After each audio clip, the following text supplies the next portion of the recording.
Welcome. My name is Megan Corrado. I'm the Director of Policy and Advocacy with the Alliance for Peace Building. And thank you all so much for joining us today. We have an amazing event and panel lined up for you on the Repatriation Initiative, why returning foreign terrorist fighters and family members matters, to explore the complexity surrounding foreign fighter repatriation and identify recommendations for the international community.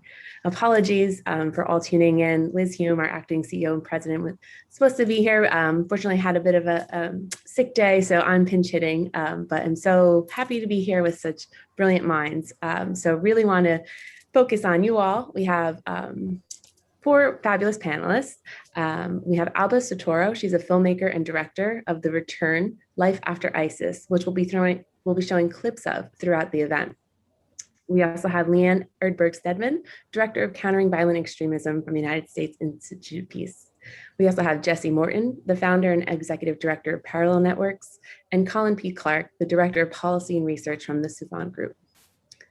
As I mentioned, the event will include a screening of the segment, The Return: Life After ISIS, which recently debuted at South by Southwest Film Festival.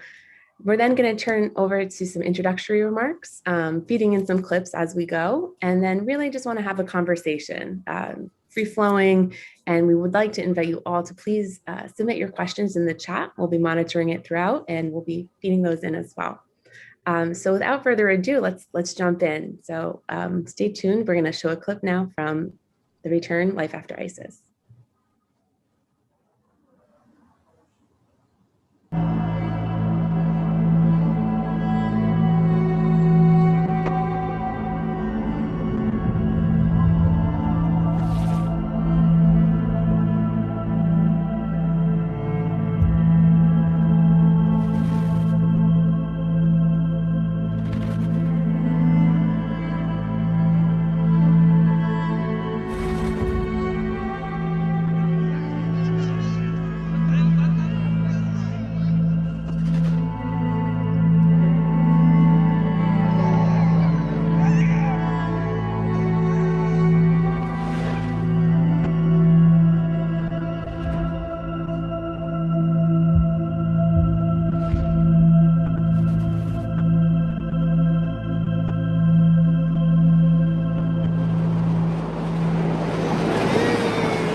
This is an exodus on a massive scale, but it's mainly those loyal to the cause. U.S.-backed Syrian forces say they have seized control of the last pocket of territory held by the Islamic State in Syria. The victory puts an end to the brutal long reign of terror by ISIS that once covered large parts of Syria and Iraq. Thousands of ISIS families defeated and demoralized are facing surrender. 50,000 people who no one wants to take responsibility for.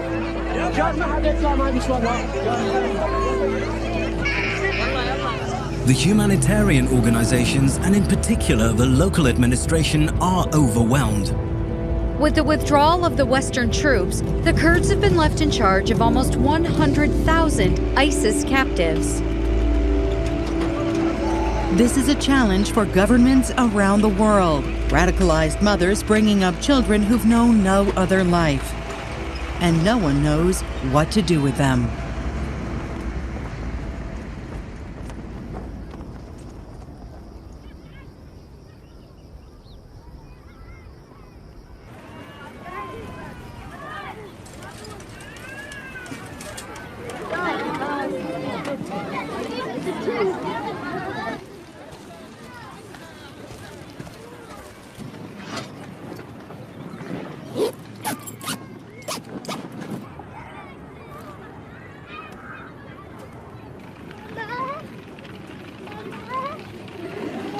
Good morning. My name is Zozan Alouche. I am Kurdish woman from city of Kobani and a woman rights activist. From point of the view in northeast Syria as Kurdish women and Kurdish movement, we think the woman is a victim and we need to support each other. even if you make some mistake, that doesn't mean that I should leave you. I will ask you from your name, your country, and which background you come. Maybe we begin with you.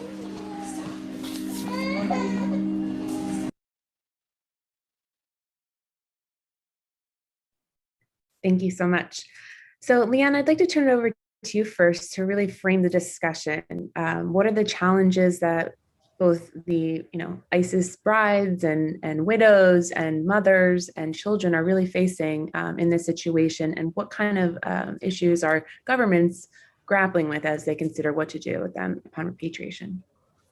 Thanks so much, Megan, and thanks to AFP for hosting this important conversation, and thanks to Alba for making such a important film. So as Megan said, I'm happy to help try and frame a bit of this conversation, and really looking forward to kind of the shared insights on the complexity of this challenge. Peace builders know it's possible that even in the most brutal and desperate of conflict settings, that people actually can abandon violence and leave violent groups. So at USIP, we think that peace building has a lot more to say about ending violent extremism from traditional conflict resolution and conflict transformation. And it applies exactly into the context that we were just witnessing in the first clip of the film, that communities worldwide need new approaches to disengaging and reconciling with people who have engaged in violent extremism. In displacement camps in Northeast Syria with over 60,000 residents, primarily women and children, it's a particularly complex set of challenges. It melds traditional protection and humanitarian concerns with mounting security issues. And over time, the challenges associated with a population that includes avowed ISIS adherents, perceived sympathizers, past believers, the now repentant, there are very few clear lines between victims and bystanders and fighters and those willing to be held accountable. We have been doing some work at the Institute on what we call violent extremist disengagement and reconciliation, a terrible acronym we call VADER, to try and help define the peace-building contribution to how people disengage and reconcile. And it focuses on violent behavior as the fulcrum of change, and trying to consider the well-being and resilience of individuals and communities in the context of security objectives as well. By focusing on a more sustainable approach, an inclusive type of reintegration, and a reconciliation that thinks about the well-being and social cohesion of communities, the goal is to end some of those long-term cycles of violence and harm. And what we did, and I think it's not exactly framing, but I think it's useful for part of this conversation, is we tried to think about other types of contexts where people were abandoning violent behavior or exiting a violent group. Because some of the challenges we're seeing, with particular highlighted in the film, is that we get trapped in the uniqueness of ISIS, the uniqueness of the brand of violent extremism, of trauma, of genocidal nature that this group did, that we forget that there are actually conflict resolution and conflict transformation aspects that can be used within violent extremist conflicts. So we investigated peace building and conflict resolution from the Rwandan genocide, from the Khmer Rouge, and try and uncover ways in which people can build a future that's not solely defined by the violent behavior of their past. We also looked into why people leave cults and gangs and criminal organizations, but also why people leave abusive relationships and domestic violence and the like, and have tried to take that cadre of evidence and apply that to how people leave terrorism. And one of the things that we're learning specifically is about the trauma. And for those of you who get to see the entirety of this film, this will come loud and clear, particularly those who are disengaging from ISIS, the amount of trauma that they have witnessed in committing violence and witnessing violence, in the war exposure and the loss of their children, which comes very clearly in this film, separation and displacement. That trauma is everywhere, but it's not just a humanitarian concern. That trauma, we know, impacts brain functions and how people behave, how somebody reacts and overreacts to threats, if they're able to be empathetic. And some of the ways in which we've thought about, is somebody showing remorse? Are they physically showing these signs? We know that trauma impacts these type of functions. And so addressing trauma can be a really important way in which we frame and understand the challenges of particularly the women who have been associated with ISIS. Addressing trauma also can show real behavior indicators like the increase in trust or the ability to cooperate or decreased intergroup anxiety. And some of these are a little bit evident within the entirety of the film as well. And then maybe the last thing before we continue on this conversation is, there's a paradigm shift that could be upon us. And it's exploring whether past actions are not the best indicator of future risk. Because not only do people change, but their ability to change depends on the options that are available to them in the future. So we suggest a different paradigm, how to ask somebody what makes them strong and amplify what is working and build from the existing structures that are on the other side after somebody disengages. In post-conflict settings, I think focusing on the future may not only be practical, but actually the only real option, because the status quo as it exists today in the displacement camps in Northeast Syria are completely unsustainable and untenable. So I'm looking forward to the day where we might be surprised that what makes a person strong or a community strong might just include how they reconcile with former violent members and form a new community. I think, Megan, it's probably time for another clip, and I look forward to more of the discussion with everyone. Great, thank you so much, Leanne. Yes, now we're going to show a clip that really explores the conditions of these camps as well, and then we'll turn over to Alba. Life in the camp is, some days are good, some days are bad, Some days I see myself laying down just for hours, doing nothing, have a little hope that one day I'm going to go back. Some days I get up early morning, make breakfast for my child, but I feel really sad. I feel him not knowing life outside of this camp. I think this is all he remembers. And it's very scary to just have your son be raised around this environment.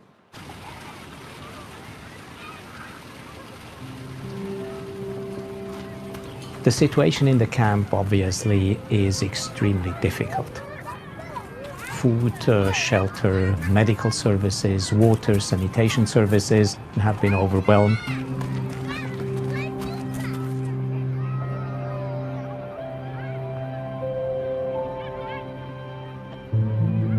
These camps are no place for children, but they're certainly no place for newborns. The baby of a British teenager who left London to join Islamic State has died from breathing difficulties in Syria. We've just heard that this child, a baby boy called Jarrah, died yesterday, and he was believed to have been buried immediately according to Islamic custom. It was a premature birth, but the baby was all right. So it must have been the conditions in the camp, all the problems that she had there that caused him to get pneumonia. My heart just broke, and I had to wait all night with my baby when he was dead, and I couldn't sleep all night because I knew that these would be my last moments with him. And by that point, it was all over the news, so everyone just kept coming to visit me and saying, what happened, what happened? It's all over the news that your son died. And I couldn't handle it, because really he was my last hope. He was the only thing keeping me alive. And I didn't know how, and that day I just cried for all my children. I really sat down and I just cried for all of them, and no one could help me, no one could do anything.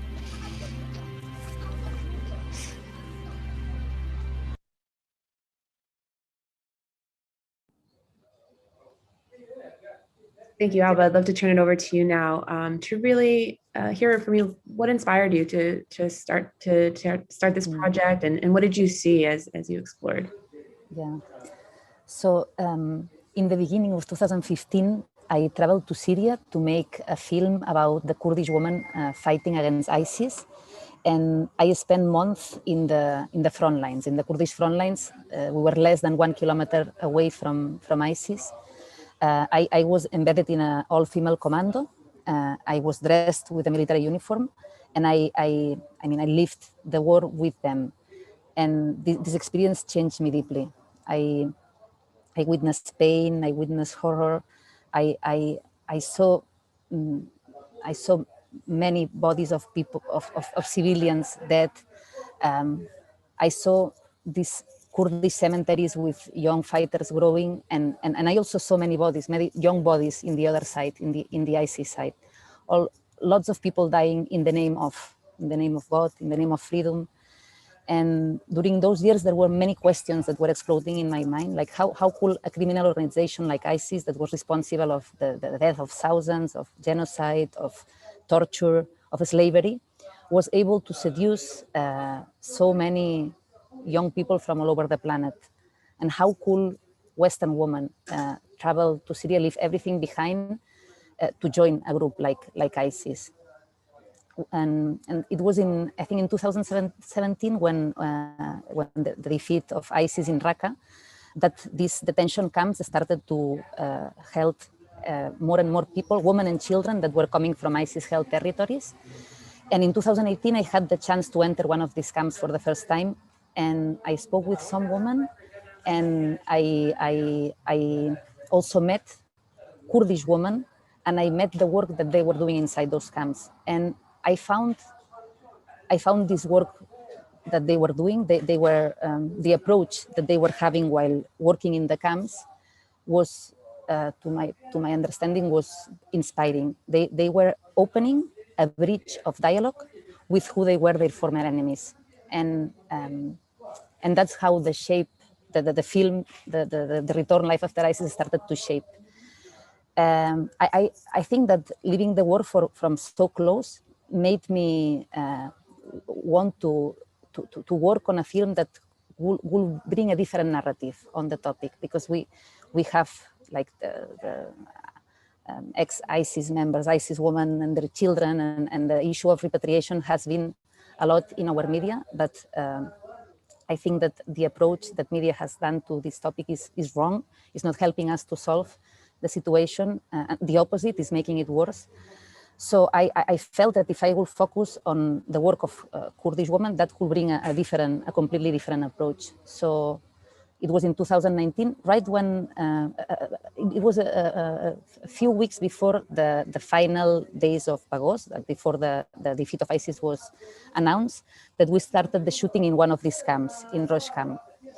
And actually, when I entered there, I realized that even I'm a filmmaker and I'm supposed to be like to work without prejudices and to be able to enter there with an open mind. But even myself, I realized that I was full of prejudices. We were an all-female crew. Most of the crew were young Kurdish women. It was also very tough for them to enter this camp. So I understood how difficult it is to report on that issue, and that you need time. And then I thought, how can a journalist go there and in 2 hours just throw there an interview, a belligerent interview most of the times, and then throw it out there on our media and let public opinion just go wild on their thoughts. And so I realized I needed time, and I didn't do any interview until after 10 months that I have met them, because I felt we needed to meet each other. But also from the other side, when I met them, when I met the woman in the camp, I felt they were also very scared from us, because many of these women have been overexposed to media. They had felt journalists had lied them, had twisted their words, had basically given a really wrong image from them. So after a few days, few weeks, when we all of us relaxed, I started to see them through. And I found deeply, deeply traumatized women who had lived things that none of us will live in a lifetime. Women who deeply knew they had made a terrible mistake, and that they felt terribly responsible for their kids, that most of them were not even mothers when they went there, so they become mothers there, which changed completely their perspectives. I saw the conditions in which these women live in these tents that are really, they are exposed to illnesses, not only like the woman, but the children, even more the children, all kinds of skin illnesses.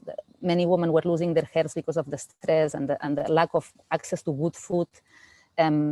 the heating system. It's very hot in summer. It's really cold in the winter, and they only have a gas system to heat. And the tents burn like every 2 days. There were a tent burning with all the danger for the kids that this has. And few kids, I think many kids in the camps have died because of these tents burning. And I also found women who had no access to any kind of counseling, no access to lawyers, no access to therapy, which is something that all of them need. All of them are locked, are in prison without having had the right of a fair trial, of a trial at all. They are just locked there. And the right of trial is something that we all agree by the universal human rights, that we all must have the right to be trialed in a fair trial. Some of these women are there for already 3-4 years in these camps. Their children have no access to schooling. So it doesn't make any sense to keep these women there, and we should stop this situation as soon as possible, because there is this narrative of the security, that's the excuse that our governments being out when they say that it might not be safe for us to bring all these people back. And this is a complete nonsense. First of all, because the existence of these camps is what is now at this time helping ISIS to be stronger, because the injustice that these women and children are facing is used by ISIS narrative to convince more people to join. And then on the other hand, like if we really want to work on prevention, we need to understand what happened, why these women went there. And so we need to bring them back so they can explain, they can talk, they can give us information. And the women I met, I cannot speak for all of them, but all the women I met are willing to share, to cooperate, to be back and help, to prevent other women like them to do the same mistakes, because they are a legitimate voice that can help on this prevention. So I only see positive things on bringing them back. And there is a clip now that we can watch about. Thank you so much, Abba. Yep, you said us perfectly. The next clip really explores issue of remorse, and it's such a power. It really comes through so powerfully throughout the film. Just these young women who were, reeled in and then realized the absolute abject conditions they were living, the violence, and just this really powerful emotion of remorse was a thread throughout. So we'll show that, and then we'll turn it over to Jesse. Dear me, 4 years ago. I heard you're not doing so well. You're distracted in school, and at home no one listens to you. You've been mistreated, and the only one you turned to was God. I heard you became practicing in your faith. Be careful who you take from and verify your sources. Your father said you said something about struggle. Don't overthink things. You can't fix everyone's problems. Remember to look after yourself first. God is merciful, and He doesn't expect much from you. Keep on building your future and become a successful businesswoman like you've always wanted. I'm praying for you. Okay, yeah. Thank you. Yeah. Okay, letter to myself. I want to say to myself, please think with your mind and not with your feelings and your emotions, because one step, your whole life can change. That's it. Hafiz, I need to write again. Yes, I can. Yeah, I don't accept this letter. I don't want to go deep in it, Yes, but imagine yourself, you're standing in front of yourself that is going to go to Syria, and you tell her, make the right decision. What will this girl understand? Shamima?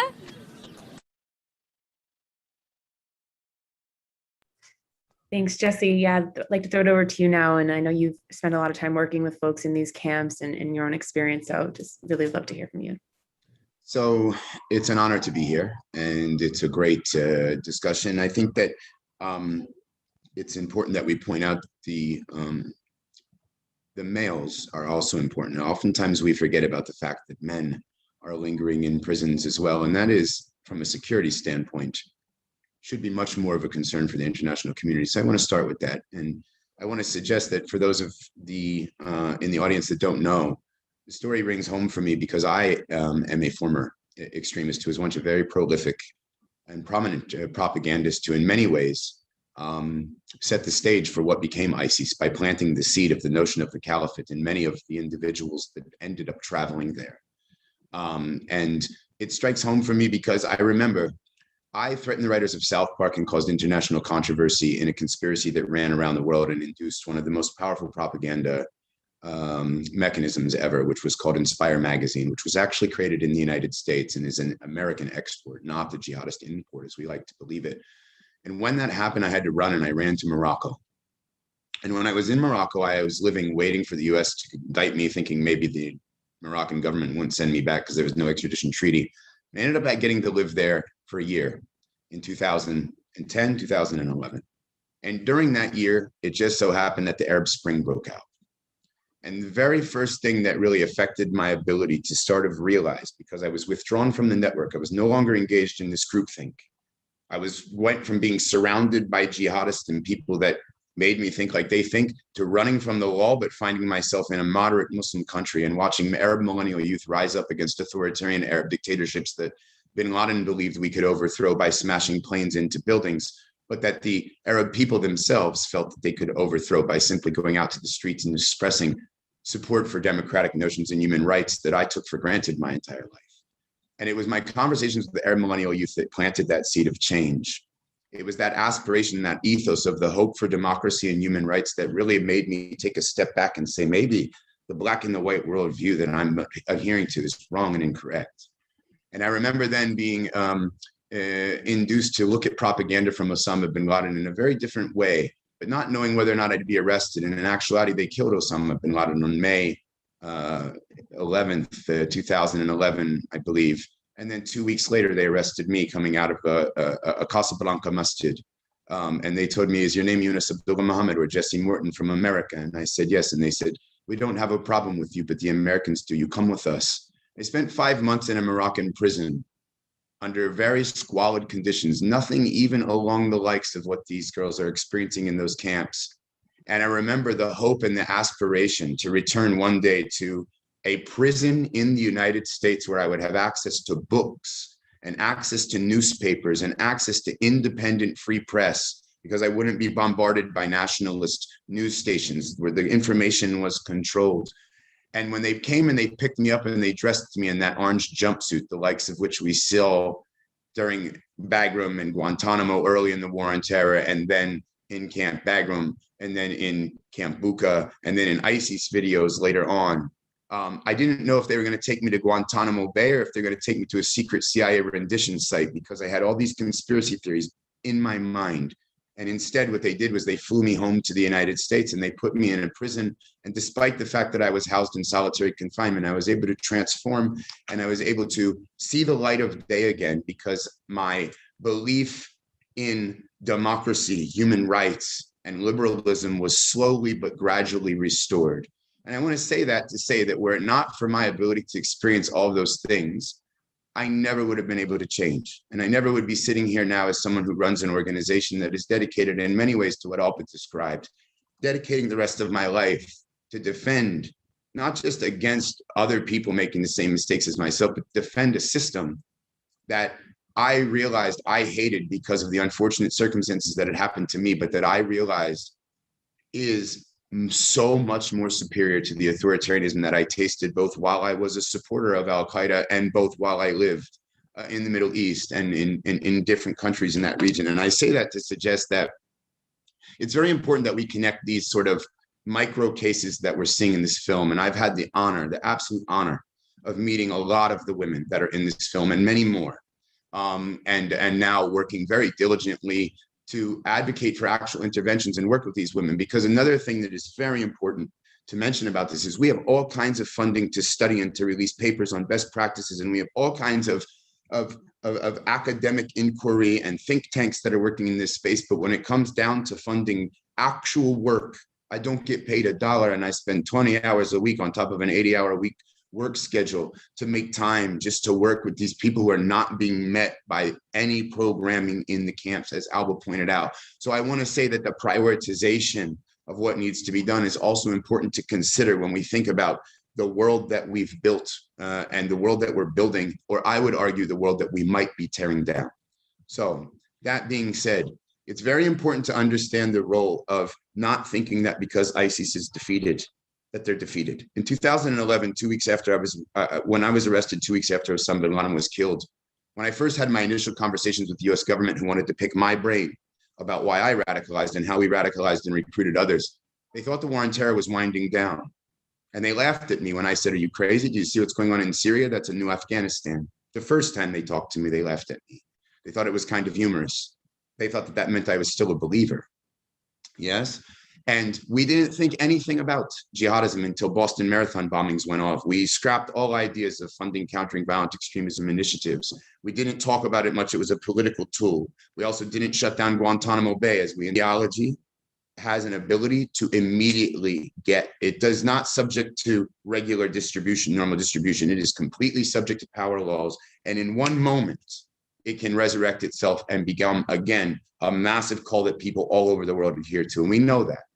So my real, starting with the macro, it's very important because I think that what happens to these people in the camps of Al-Hol and Al-Roj, and there is progress in this direction. And I know that Colin will particularly talk about being very balanced. And this is important to suggest that it's not that there is absolute negligence. This taps into hyperpolarization inside of our democracies. It taps into an issue that is of concern for the system itself.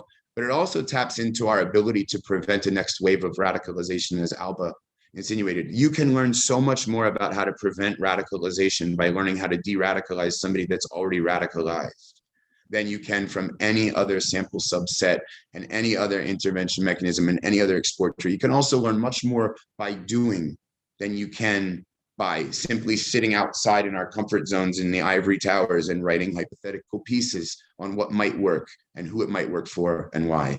And so our organization has spent, with meager means, the past several years developing what's called a trauma and countering violent extremism informed approach to addressing these phenomena. We've had some success in implementing and watching programs as they get up and running and work with actual returnees in places like North Macedonia and the Maldives, in the United States, in Canada, in South Africa, in Trinidad and Tobago. And there's a lot of momentum in that way. And I can assure you that there are ways to mitigate any security risks that might be concerned with the return of these populations. And I can assure you that this is a very, very big, important time, because what we don't recognize right now is that we are caught in a trap. And I'm going to end with this, knowing that I stayed on the macro until we talk more in Q&A. Bin Laden's attack on September the 11th was followed by the invasion of Iraq. And when they invaded Iraq, he made a classic video where he described exactly what he was doing to us, because all of the commentary in the Western press said that he attacked us because he hated our democracy, because he hated our human rights. And he said, "That's not why I'm attacking you. I'm attacking you because of what you're doing in the Middle East. The Arab authoritarian regimes, the innocent Iraqi children that you killed with sanctions prior to 9/11, the unconditional Israeli support, and grievances that were very unnuanced and very much tools of propaganda." But he told us exactly what he was going to do to us. He said that he's going to bleed us to bankruptcy like he did the USSR in Afghanistan. And he said, "It took me 10 years to bankrupt the USSR. I'm implementing this policy of bleeding you to bankruptcy, and I expect it to take 20 years. And I just want to bring that up, as we mentioned, and think about continuing this conversation, because due to recent alterations in timeline for withdrawal in Afghanistan, we are now pulling out of the country Afghanistan on the 20th year anniversary of September the 11th. The USSR collapsed 8 months after it pulled out of Afghanistan. And I'm just going to leave it there and then open up the floor for more discourse. Thank you very much for letting me share. Thanks so much, Jesse. Yeah, I mean, great point on Afghanistan. I mean, I think in terms of propaganda that you were kind of talking about, it sort of gives them, the Taliban and their supporters and friends, a second victory. You know, even though the Taliban didn't perpetrate 9/11, they celebrated it. And here we are giving them exactly what they want without a peace agreement in place, without a real process that's moving forward in a substantive way. But I won't get off too much on a tangent on Afghanistan, because I certainly can. But thank you so much for sharing your story. And that really sets us up next for our next speaker and next clip, which is going to talk about the lack of response from the international community and things that Jesse mentioned in terms of prevention, where the US government is trying to somewhat pivot towards a prevention-oriented foreign policy in terms of preventing violence and conflict. You've seen through the GFA, that's the Global Fertility Act, the Women, Peace and Security Act, the Eli Wiesel Act, but we haven't seen it in implementation. And one of the critical things that needs to be addressed in that implementation is preventing violent extremism. So thanks for squaring us up, and we'll turn to the clip now.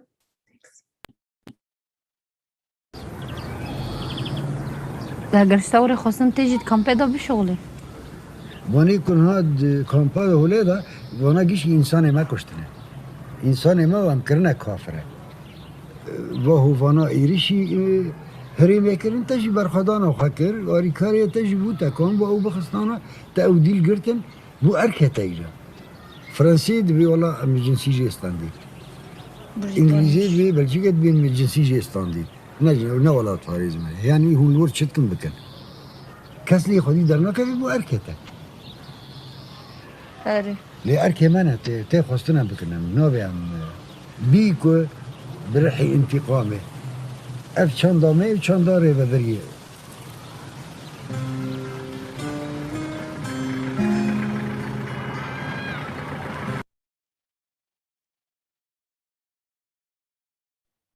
Great, thank you for that. Colin, over to you.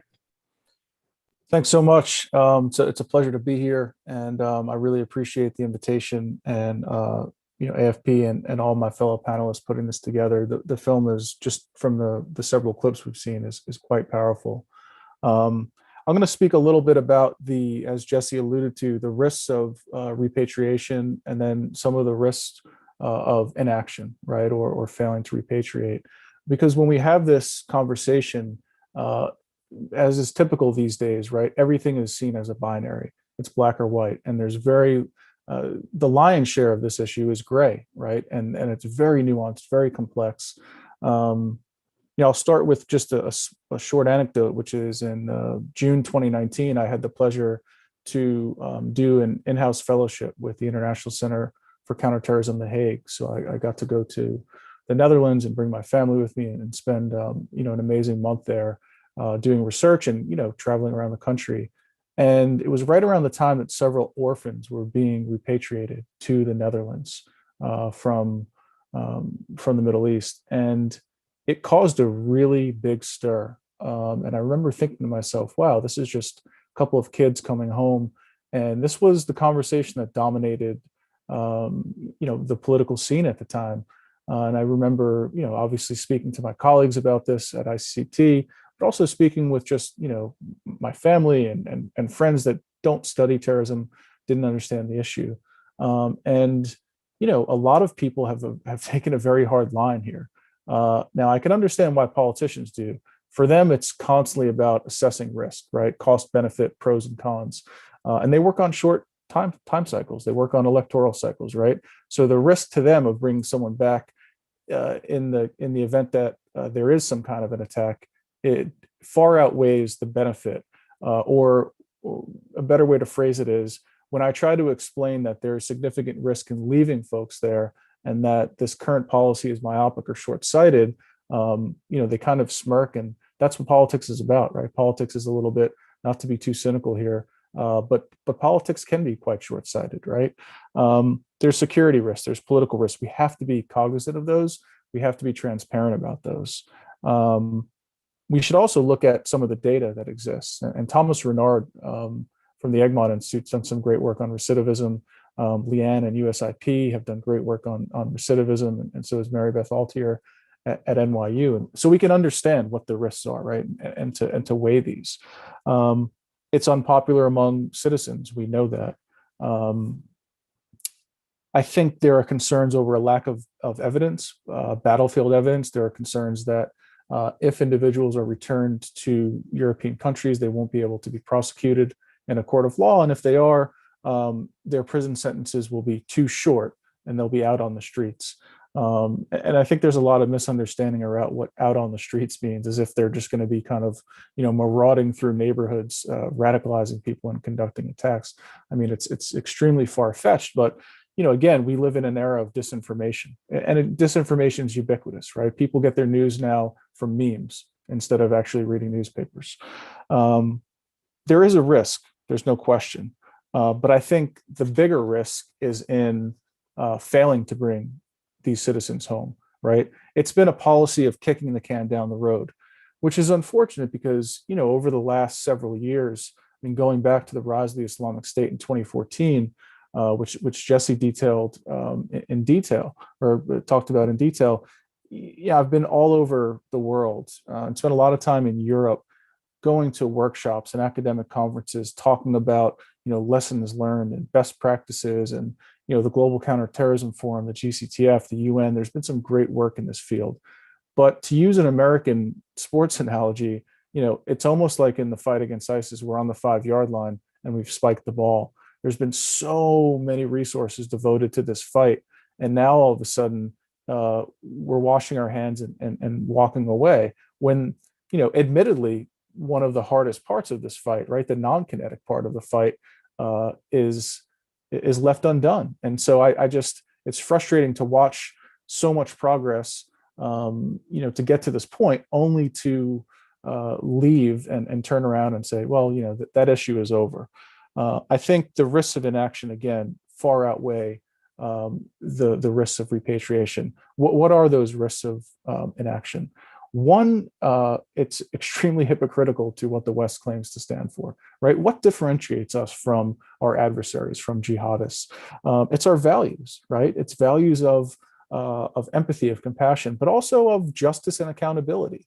And I think that's something that a lot of people unfortunately fail to realize. I look at some of the work that UNITAD is doing right now in trying to get justice for victims and for survivors. And I've helped that effort out. It's been some of the most meaningful work that I've ever done from a research perspective. And kind of, I look very closely at ISIS financing. And so looking at some of the kind of financial mechanisms that have contributed to, what I consider war crimes and crimes against humanity. And I after a career in this field, that stands out to me as among just really the most meaningful work of pushing for accountability. As we've seen in the film, that the conditions are apocalyptic, right? These squalid camps where malnutrition and hypothermia are, they're the norm, frankly. These aren't anomalous. That also fuels the jihadist narrative. And Jesse we've had conversations outside of this event on that, right? How so many Western missteps just feed and fuel this narrative that, is a really powerful tool for recruitment and mobilization, right? It contributes to these grievances. And for those that, subscribe to these grievances who haven't experienced them firsthand, it really resonates. It's quite powerful. Stripping people of their citizenship. We're creating a class of stateless people. And I'm not really sure what the expectation is when you have a group of stateless people. What other state, other than the Islamic State, will accept them, right? We're essentially setting these people out to prepare to join the next jihad, to mobilize to the next conflict. And I think, again, going back to how Jesse closed, talking about Afghanistan, we see in the near future of the potential for the next Syria, or the next migration and mobilization. It's right in front of our eyes, and you can feel it. I think we should look at this less as a challenge and more as an opportunity. And maybe that's a little bit cliche, but I truly believe that. I think the prosecutions will be difficult, but it's not just about prosecutions. And I think again, it was poignant to make a distinction between individuals that we know engaged in fighting or provided support and women, right? And children. I think too often women and children are kind of lumped together, but I think we, in academia, we have the resources, we have the data collection, we have the tools and methods to look at these problems, in isolation and treat them as they should be treated. We can't look at this as a monolith because that's a recipe for the inaction that we have now. The sclerotic policy and just the general short-sightedness of the current approach. We know what appropriately tailored reintegration and rehabilitation programs will look like. We have the resources. So to me, it's about investing in the short term. We're paying a really steep price in the long term, while at the same time compromising our values and what we claim to stand for in Western democracy. So that's all for me for now, but looking forward to a robust Q&A. And again, thankful for the opportunity to speak today. Great, thank you, Colin. Really appreciate that.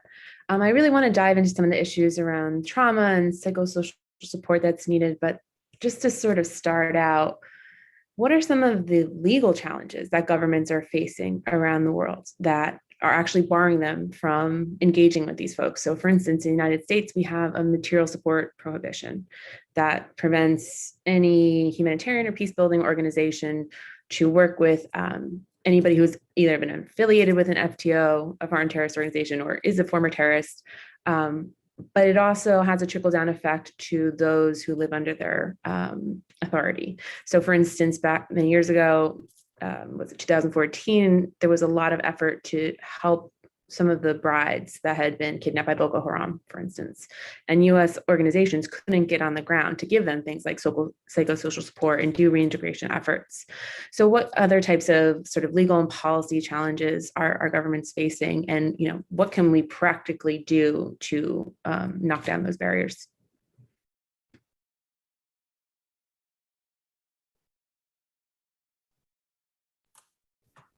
Maybe I'll start. I see Jesse smiling though, so I know he has some thoughts on this. I think as Megan outlined, there are real legal challenges. Colin had spoken a little bit on kind of the justice and accountability spaces. There's challenges of evidence. It's known in the wonky circles as a battlefield evidence challenge, that some of the things that are found on the battlefield might not actually hold up in a court of law, and then there can't be formal justice and accountability mechanisms. And then, as Megan detailed, you have some real legal challenges on the material support side, which is the idea that governments or organizations that are funded by governments cannot work with anyone who is perceived to be affiliated with a violent extremist organization. And those are pretty broad reaching and don't have that many carve outs. And for a long time, the peace building community, frankly, led by AFP and many others, have been trying to advocate for more exceptions to the rule. The idea that on the rehabilitation and reconciliation front, that needs to be more latitude to work with those that are currently part of groups to actually help them no longer be part of groups, that any solid conflict resolution approach would tell you that for those who are remorseful or repentant, or for those who are defected, or of those who have been forcibly removed or the like, that there have to be mechanisms for people to actually leave these groups. If you don't want ISIS to be around, there's a very powerful reason that says that those who don't want to be part of ISIS are the ones that you should be actually facilitating out of these organizations. And I think both of these spaces are ripe for more political level engagement, that these are political challenges. And Colin had mentioned, this in terms of like publics don't like former violent extremists. The publics for 20 years since 9/11 has been told that terrorism is the scariest way to die. And for that, we have absorbed this as a general populace to have this be a class of crimes and a class of people that have no way out. And I think that that's very short-sighted if we think about this longer time horizon, that there's actually something incredibly powerful that we all heard from Jesse himself, but this could be done over and over and over again. The power of people leaving a group is incredibly it's incredibly important. So I think that these political challenges need to be debated in public squares to help show ordinary people that there are actually ways in which people leave groups like ISIS and Shabab and Boko Haram. They also leave neo-Nazi groups, and they leave the 3%ers, and they leave all of the variety of other groups. People can change and can leave violence. Those who have committed crimes can serve jail time and they can rehabilitate. There are recidivism risks, but they're not insurmountable. And so I think the idea that the best possible option is to leave 60,000, mostly children and women, in camps in Northeast Syria, and that's the best possible option, is the most cynical policy space I've seen in a very, very long time. And I'll just jump in there and try to put this delicately on material support, as delicate as possible. I'm a convicted terrorist technically. So technically assisting me at one point in time could have led to a conviction for if you gave me socks, for example. But it's not as simplistic as sometimes we describe it, right? So like, in order for a material support charge to actually be enacted, it has to show some form of money, some form of even verbal support could count. And it's not as difficult as one would imagine. However, every time that I talk to somebody in the camps, and I'm telling you, I get contacted not just by people in the camps, but by men that are trying to escape from territory where they made mistakes and joined Hatar and where people that are, stuck in. It was actually stated at the closed hearing that I had gathered more intelligence on Americans that traveled overseas to find ISIS from a jail cell in a federal penitentiary than had most of the intelligence apparatus that was available to the Americans. And that ability for people to reach out to me, I don't know, it continues. So I talk a lot with the women that are in the film, and I get contacted every day. And every time I do so, I always think in the back of my head, man, if this is like a plant of somebody who's setting me up for a material support charge, and every day I make a decision, because I don't get paid for any of the work that I do in this FTF and family member space. And it's very scary, and it's indicative of the fear that unfortunately was induced by the post-war on terror 9/11 paradigm that we allowed ourselves to move into. And now as we transition to fighting our own domestic extremists, we have a serious problem where you do need to consider that. But there are mechanisms, and we should be optimistic with regard to like psychosocial support, trauma-informed provision of care can be conducted by people with expertise in that realm, but on a train-the-trainer model where individuals will be implementing this approach on the ground with the returnees that are coming back. And that some work in that space has been funded. But I will say, with regard to an inability to think beyond the box, I spent several years of my life developing a framework for trauma encountering violent extremism informed care, and worked for an organization where I wrote a proposal myself, and it was awarded.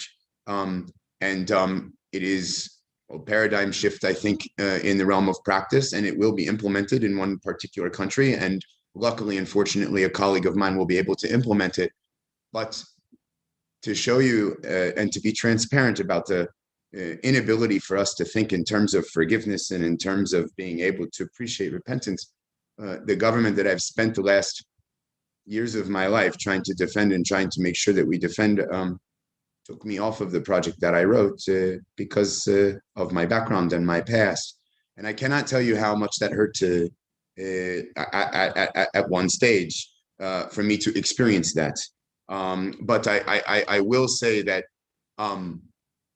it is something that we have to be able to do if we're going to be able to get the general sense of dealing with this domestic extremism and international extremism. We have to be able to be less prone to adopt the knee-jerk reactions of the black and white world that extremists try to split us up into. So many times in reaction, we adopt that same world. And that's exactly what extremists want to occur. And so even on every level of like programming affiliated with not just this issue, but any level of violent extremist activity, we really have to think about that. Not allowing the reaction that we garner from things that are happening to be exactly what violent extremists want us to do. Thanks for that, Jesse and Leanne.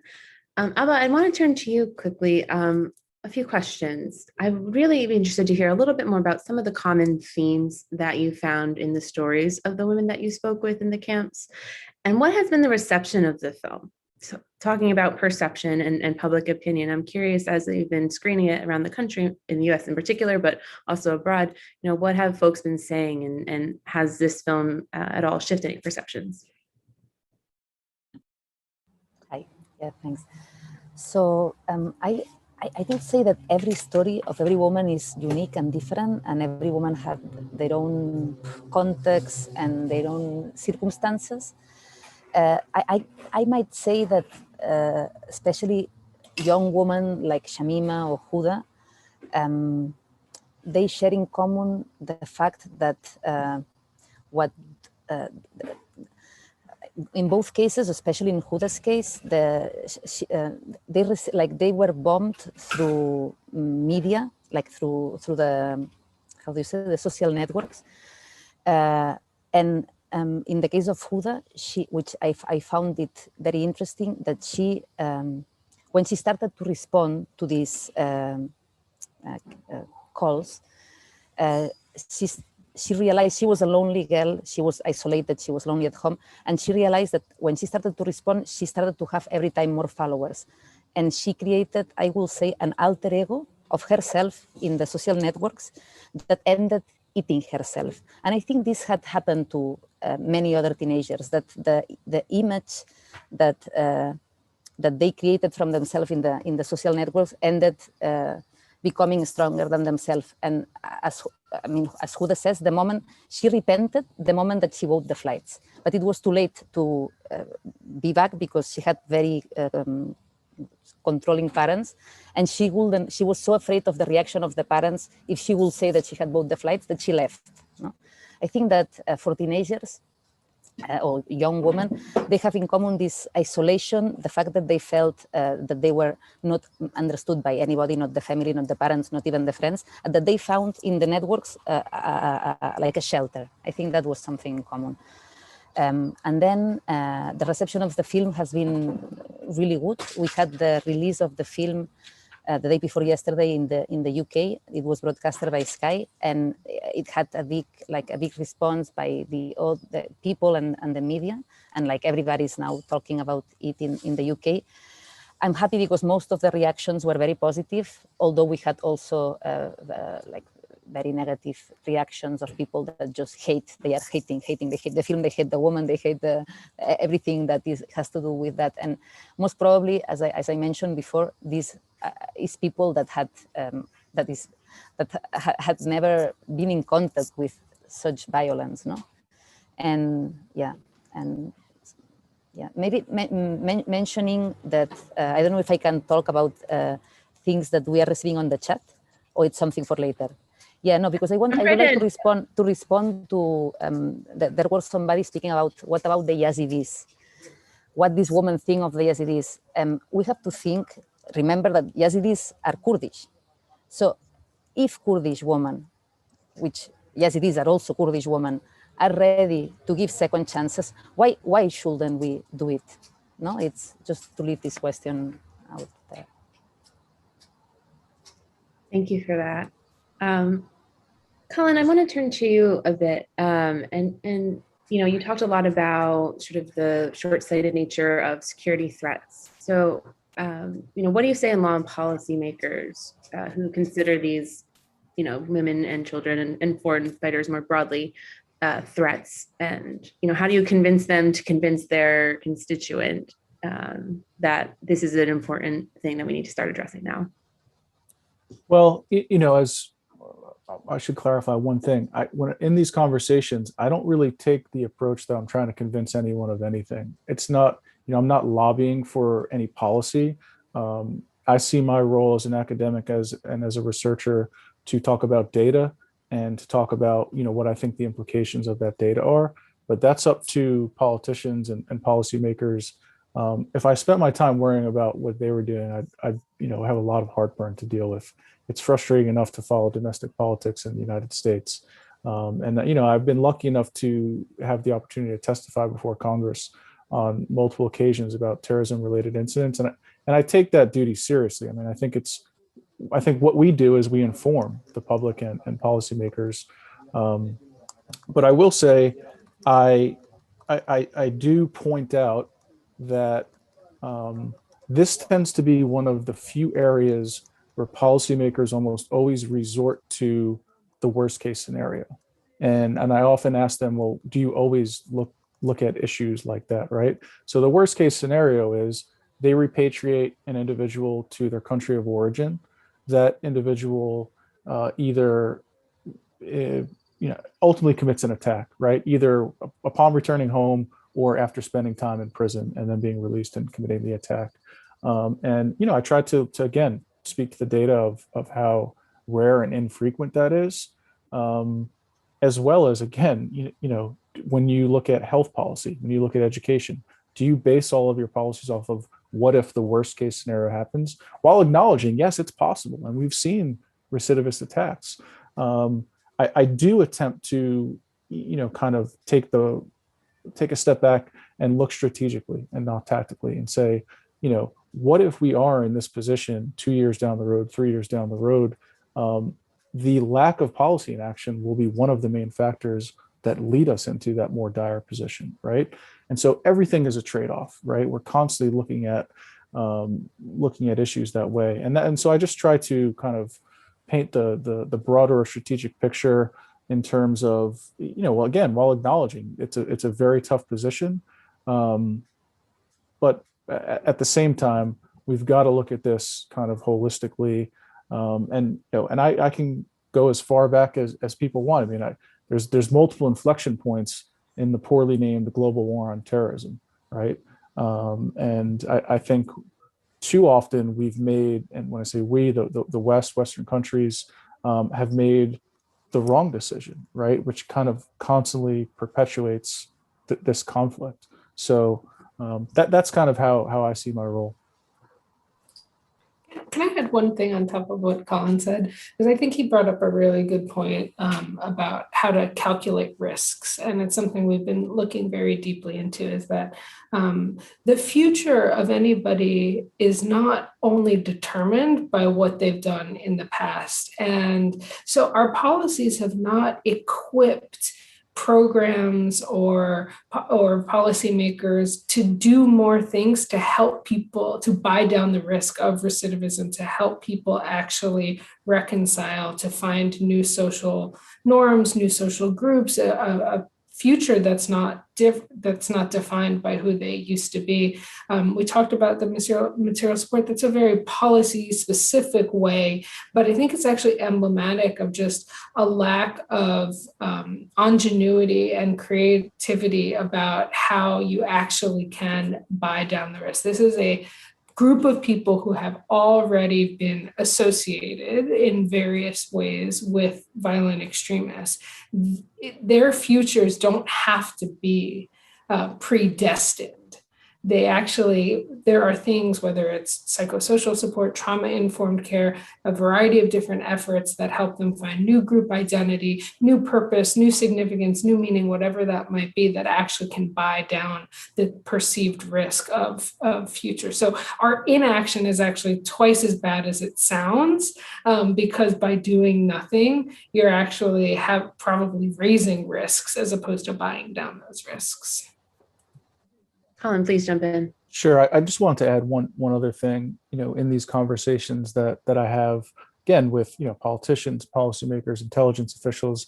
One question that I do ask is, do you think that the current strategy is working, right? So in other words, 20 years of the global war on terrorism and the largely kinetic approach, right? Is it effective? Like, are we any closer to our objective of, quote unquote, defeating these terrorist networks than we were before?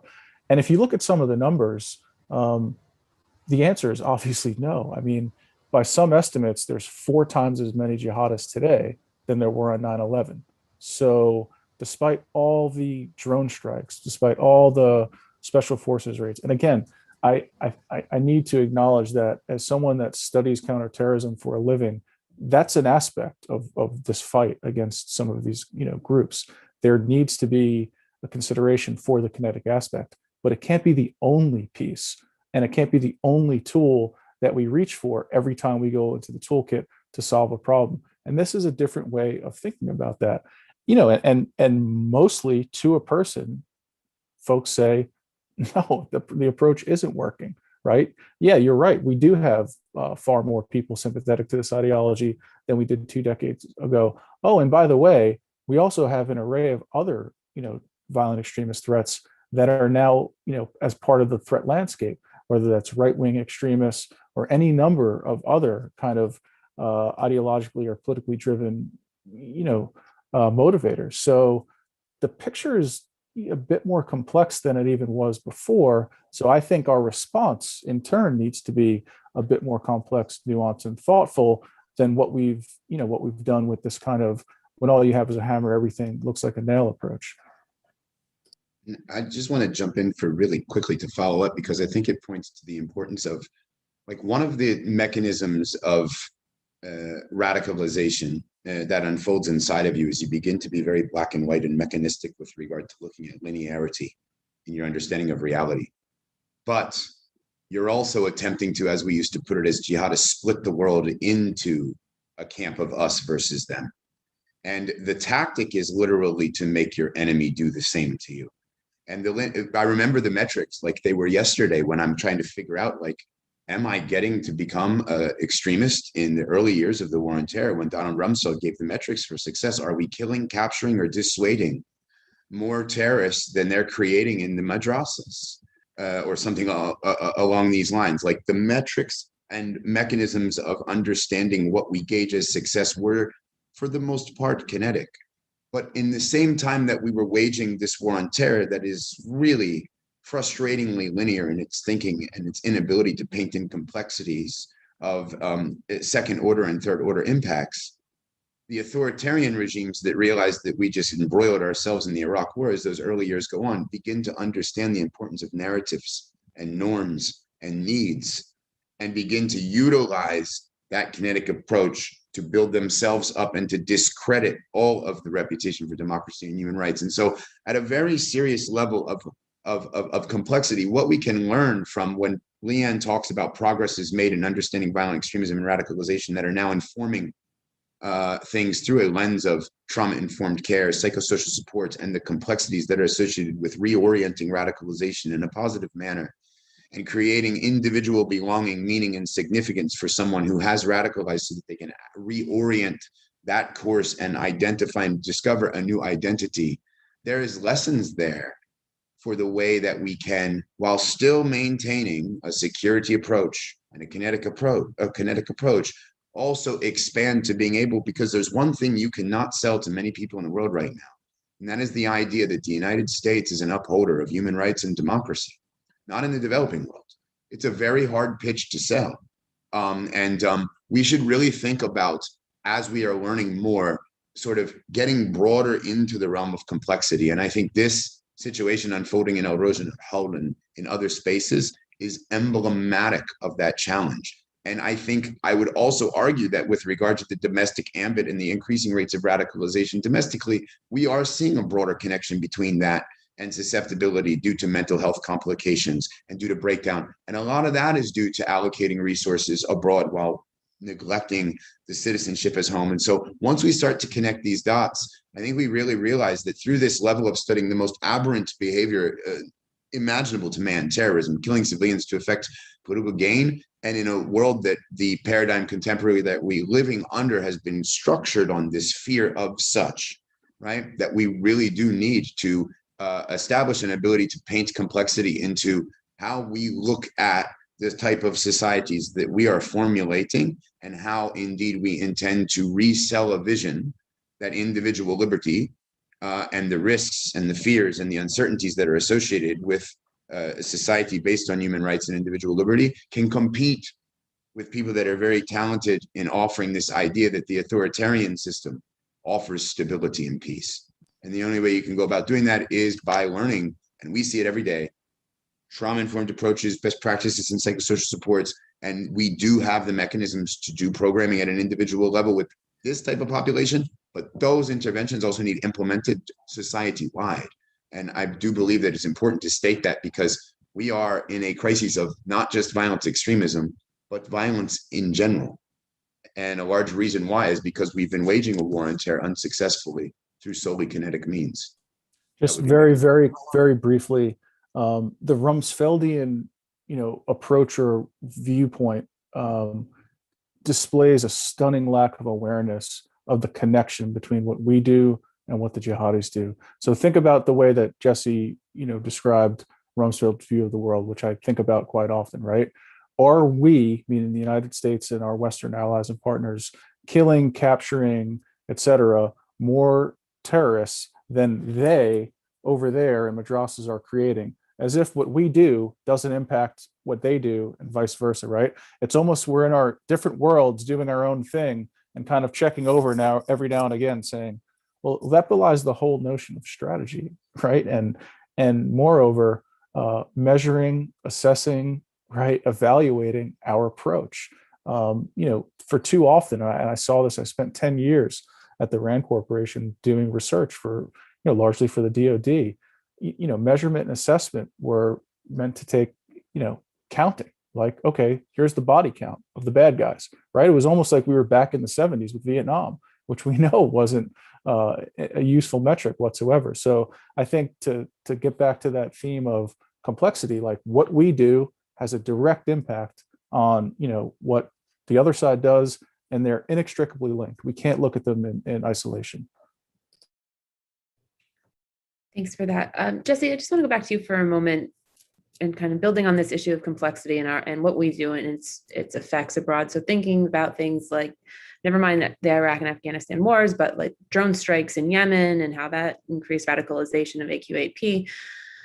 What role does propaganda, and you had references in your opening remarks, if you'd like to go in a little bit more detail, I think that'd be really helpful for folks tuning in. And what can the US and other democracies do to sort of combat that and come through with clear and nuanced but human rights focused counter narratives?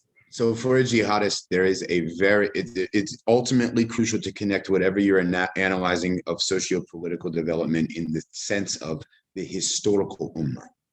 And you have to not refer to something that is a current development. You must frame current events in a way that attaches to what is emblematic of the 7th century and this idea that we need to return to the glory days of Islam. And one of the primary ways that you do that is you talk about the obligation in Islam to free the prisoner, to liberate the captive from the oppressor. It is a very, very, very important and powerful strain that runs from Anwar al-Awlaki in the English language to the stuff that we used to do. Entire organizations like CAGE formulated on this idea of promoting this assistance to the prisoner, and they're not jihadists, more like Islamists in their orientation. And so it's a big part of the narrative and the mentality of the fundamentalist anyway. And so it is a huge recruitment tool when you have something like Guantanamo. But everyone always pointed to the fact that over time, Guantanamo became less and less increasing in its importance. But it actually didn't. It's just that the jihad is always local and global at the same time. So what we see going on right now is we have 42,000 people still in the camps of women and children, and we have had, 50 killings over the first 3 months of 2021, 10 beheadings. There's just, each case is pretty particularly interesting. And talking to the sisters that are in the camps, many of which are in Alba's film, COVID breaks out too. And now what's being done is there's a lot of, there's 10,000 ISIS fighters that are still roaming around, probably more at this point, in the deserts, on the outskirts of these camps on the border between Syria and Iraq, roaming in small little cells and waiting for an opportunity to reignite, taking money from the fundraising that goes on through cryptocurrency inside of the camps and communicating with people in the camps and letting them know, we're coming to liberate you soon. We're coming to liberate you soon. We're laying low and we're biding our time, but don't worry, we're regrouping. And this is exactly what happened when we thought Al-Qaeda in Iraq was defeated the first time around. We went in, we had to surge. It was successful. We were pulling out, ending the Iraq war. We left everything. We left and we departed. But the jihadist propagandist understands that you have to stay consistent. And I would say that that these camps are probably maybe the most commonly referenced tool of propaganda utilized right now, because of the importance of attaching yourself to prison. And then this idea of the nobility, you can quote Umar ibn al-Khattab, you can quote, there's many armed, really valuable archetypes in Islam that you can reference to when you talk about imprisoned women. The Abbasid Caliph, who, when the Turks arrested one woman illegally, and he said to them, free her, you Roman dog, or I will have an army of soldiers from the Caliphate that will line up from Baghdad all the way into, into European territory. And it's that narrative, and it's the ability to create propaganda that's based upon a historical narrative, that's a conscious, holistic worldview, that we need to understand better, because that's how you reignite things. And if you're a jihadist, that, yeah, it looks like we're defeated, but the ideas are eternal. And if we can tap into those sacred ideas, then that's why people fight. because they don't want to destroy something. They believe they're fighting for something sacred and something noble. The question for us is, how can we take what they have mastered, right, with regard to understand, because it's hard to argue that jihadist propagandists did not master the art of narrative. Very difficult to argue that is not the case. Much of what the far right is doing right now is based upon tactics and strategies that we innovated with. But we have to learn how to do that as well. Like, we have to learn it's not what you're calling against, you're anti-terrorism. No, what are you for? That's what jihadists can tell you. We're for a khilafah. So don't worry if you lose today, because in the end, the promised victory is upon you. And so even defeat is victory under those circumstances. And we do really have to be concerned, because the way that ISIS was actually resurrected from Al-Qaeda in Iraq to become ISIS was largely a prison break while no one else was looking. Just to jump in to take from Jesse's big picture down to the specifics surrounding the displacement camps and the individuals. I think for those who have participated in criminal activity, who have aided and abetted in ISIS's genocidal violence and the real harming of civilians of all stripes and colors and the like, justice and accountability and being held and having a fair trial in their Western countries of origins is not just for them. It should also be for governments and for people of the West as well, because there is no justice and accountability in the current limbo of the situation that we're seeing. And so there's a really important convergence of what I would call, win-wins, where countries should not be satisfied with the lack of justice and accountability that exists right now. And individuals and the women themselves, for those who get a chance to watch this entire film, I mean, they're not afraid of justice and accountability. They're not afraid of going to jail for crimes that they may have either committed or supported or material support or whatever that might be. What they are is they are done with this organization. And so if you think of, to get to that strategic picture that Jesse was talking about, the more people who are done with the organization, they defect from within, they are dissatisfied, they have decided that this was a lie, it was full of lies, there's all this violence, all these different pieces. I mean, that is how violent extremist organizations really shrink from within. When we don't allow these people to leave and to effectively leave these organizations, then you get back into many of the things that Jesse was talking about, where you're just re-perpetuating endless narratives that's drawing new people into these folds. So I think it's a really important space that is being ignored right now. And Colin said this in his opening remarks. I mean, the inaction is actually having consequences. We just can't see all of those consequences right at this moment. And I think that continues to be something that this film, for me, highlighted in spades, which is why there are better options. This event is the repatriation imperative, and I really think that there's a huge imperative here that will have consequences in the future. And I hope it's positive consequences, because these are people who, by virtue of them leaving, by virtue of having countries who can be able to try them and the like, that there's a really important win-win that can be happening. It's important to look at this as an opportunity, I believe. The imperativeness of the repatriation issue is certainly an opportunity. And there's so many fascinating people doing work on this particular space, particularly that are affiliated with Leanne and USIP and the Alliance for Peace Building, that there's so much that can have reverberatory benefits with regard to our own efforts to build a better democratic future as well. There's so much we can gain from doing this, definitely. Thanks for that. Alba, I want to bring you in quickly just to talk about some of the experiences that we're sort of talking at a high level about, the hopelessness, being sort of stuck in this legal limbo, and the interactions you had with women in the camps. How did they grapple with that situation? And conversely, just bringing back a few minutes earlier, we were talking about propaganda. So it'd be interesting to hear, and it's explored a bit in the film, the ways in which women were sort of, went down the rabbit hole on the internet and ended up in these camps. So I'd love to sort of hear you reflect on those. Yeah, I would like, in that sense, I think it's interesting. I would like to talk about Shamima.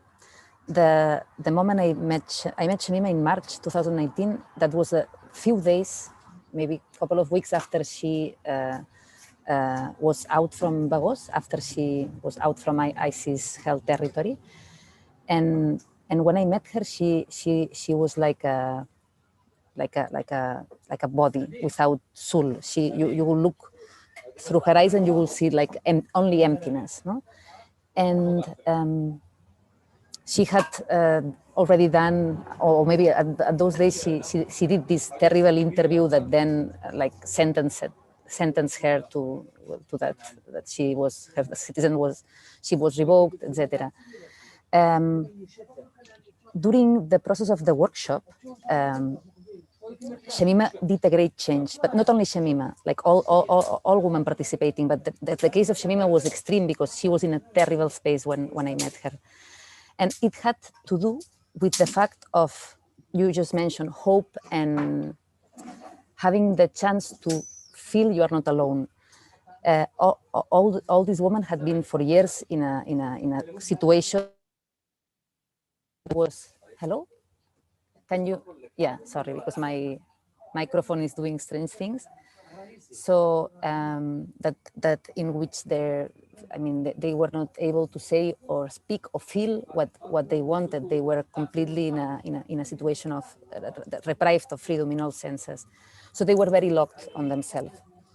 And having the chance to speak and share thoughts, experiences, and feelings with other women who had been through similar experiences did an amazing work on them, because Shamima was unable to feel anything when I met her, not even remorse, nothing. She was just cold, like unable to reflect on the consequences of what she did, unable to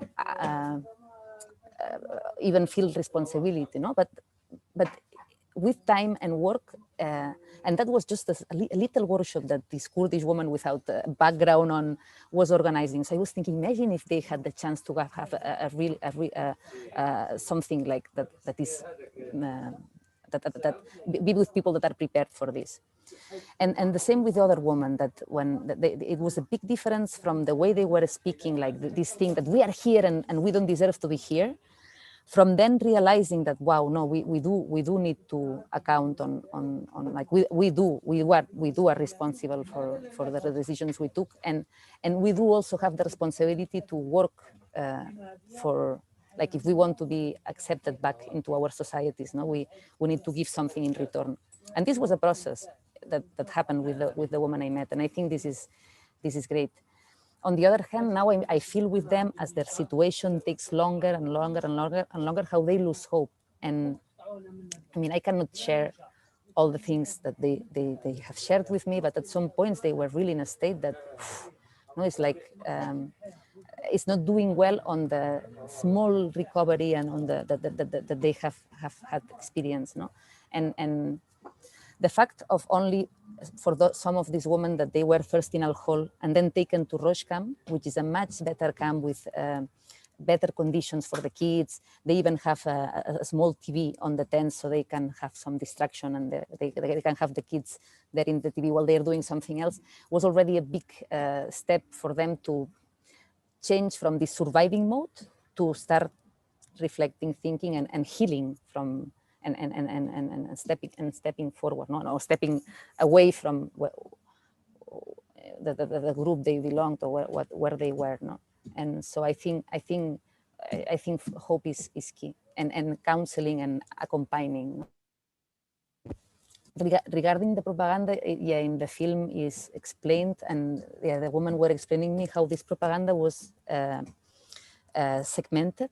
And since you can, like, through social networks, you can segment the propaganda to the target that you are focusing. Like, there were propaganda, the propaganda that was targeting people that were coming from countries that were that didn't have access to healthcare or schools, what they were selling them was come and your kids will have school, your kids will have access to good healthcare, no? And that was the propaganda for that targeted audience.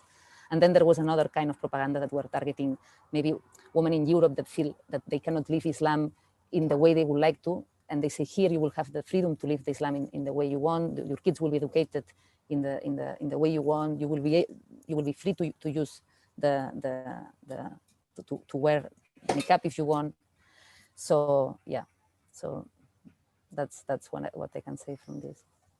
Yeah. So Leanne and maybe Colin, you can weigh in on this. How do we sort of take the narratives that come through in the film and from the work that Jesse's doing and apply that to the research that you're doing and the evidence you're trying to gather? And then how do we turn that evidence and research into, pragmatic programs, practical action?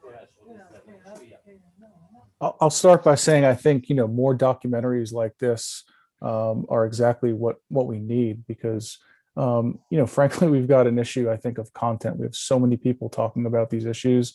There's, Jesse alluded to the think tanks early on. How many white papers or policy papers can you actually read?